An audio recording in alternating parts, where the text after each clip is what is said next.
sometimes we would like to risk a bit, and I hope you will appreciate.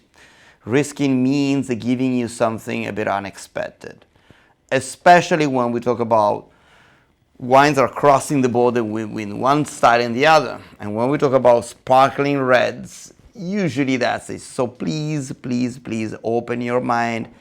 Get rid of your prejudice on how a wine should be made, because the sparkling red has been part of Italian tradition for the last possibly 2,000 years.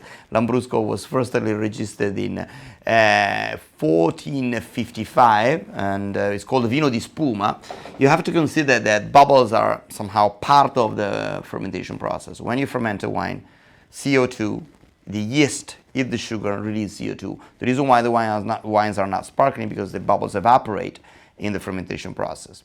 But if you actually, you have to consider once upon a time, fermentation was not controlled. So temperature of fermentation. So when it was getting cold, maybe in November, the fermentation used to stop because yeast was too cold, and start to go to sleep, and then maybe could wake up in April. So think about this bottle that restarted the fermentation, and then you have a wine with a bit of a fizziness. And I personally think that Lambrusco is one of the greatest Italian wine tradition. Also, it doesn't have any other similar wines in the world. It's totally unique.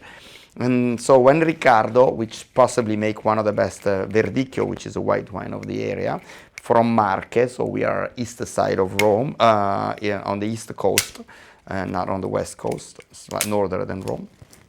There is this kind of annoying ceralacca to open it, and then you will find a type of cork that will resemble more like a beer than a wine, but trust me, this doesn't lower the quality of the wine.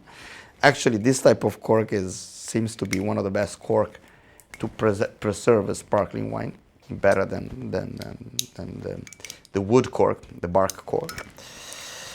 And this is a really limited edition of wine. It's only 1,400 bottles. We bought all of them. And so they were made only 2 vintages, and this vintage was only for us, for the wine club. I needed to let it go a bit, otherwise, ciao, as I was telling you. So this is another thing that I have to tell you. When you open it slowly, or prepare to have some towels to clean. Ciao. So what is happening right now is what is happening right now. That looks like a bit of embarrassing, but technically it reveals that this wine is fermented in the bottle in a natural process, so it's not being controlled in the fermentation process. This usually is a good sign. I know it might be a bit messy with your friends. My suggestion is just let it go a bit. We're going to take a few seconds. Good things needs time. I'm going to show.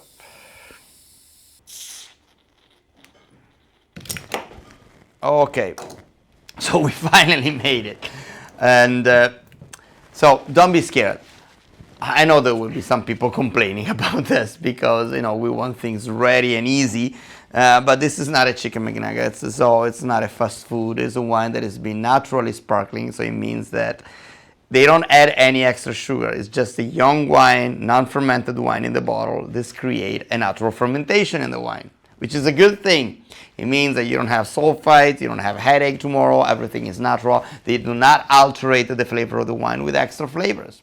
And the grape variety, I'm not supposed to mention it, is called the Lacrima di Morro d'Alba. The winemaker said, don't tell us that the grape variety, because technically I'm not allowed to produce the grape variety in that area, but who cares? And he made only this 1,200 bottles of this wine. He called the Mille Mai Più Mille. That it means this is beautiful spuma. It looks like a Lambrusco, and that's why I love it. And the nose is so beautifully fruity in a nice way. It's a ripe fruit, a bit more on the strawberry. You want to try un po' questo qua? In realtà è buono, in realtà. È un bel Lambrusco. Questo qua, find a good mortadella wherever you are. Find a good mortadella, because this is a perfect wine for the mortadella, in my opinion. So I know that most of you is expecting the usual white sparkling, and they would not, even for the one that actually selected the red-only version of our wine club. But look, this color is incredible. You know that this La Crema di Morro and Lambrusca are grape varieties that has been used to color the wine all over the world, maybe like 2-3%. So it's a unique bottle made only for us. And this is called fat food. Any possible that is fat. Pork chops. This is a barbecue wine. This is bacon wine. This is guanciale wine. This is it goes with fried stuff like fried chicken, for example, or turkey and so on. Yeah, nice because on the palate it's not sweet. You know, you have this fruity step on the back, but then you have a nice acidity at the end. It's refreshing, and it's summertime, wintertime. Go with any possible pairing you would like.